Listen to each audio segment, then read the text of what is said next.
Good morning. It is Thursday, or should I say Friday. I skipped Thursday because it was a holiday. Friday, the 17th of June. And we pick up again from the book of Numbers. It's Numbers chapter 13. And in the reading today, we hear God is giving an instruction to Moses to send spies into the land, the promised land. And they are to go and suss the land out, to do a reconnaissance mission and come and report back what they see. And Moses says to them, if you are able to bring any fruit back, then do so, any produce of the land. And so one senior leader, presumably a younger man rather than the older men, because it's going to be a strenuous journey of nearly perhaps 500 miles or kilometers, there and back.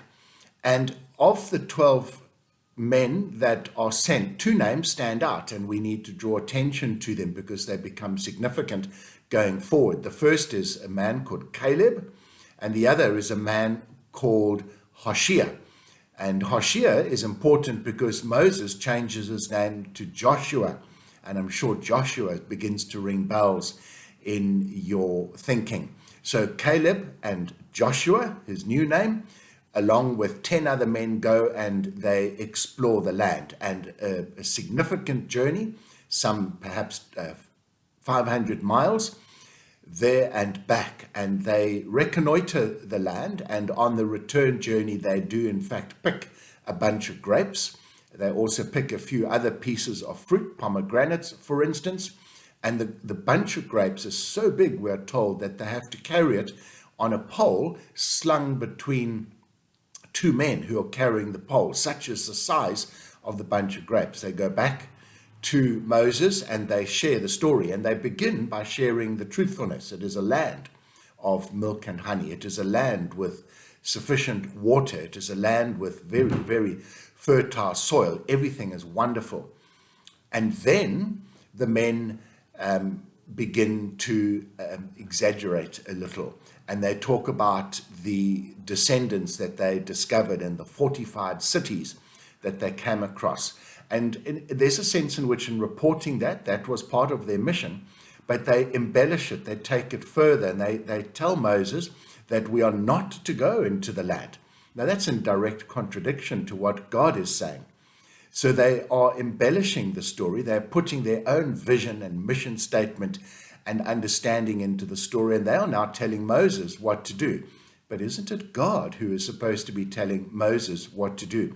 Isn't it faith that says we will obey God and let God deal with those big problems that we will encounter? So if there were big fortified cities, or there were powerful men and armies in the land, then that actually is God's problem. And our problem is simply to remain obedient, as fearful as we might be, but to remain obedient. And it's at this point that you see Caleb and Joshua, who stand up and they intervene and they say, no, but God has told us to go. Let us have faith and let us do what God has asked us to do.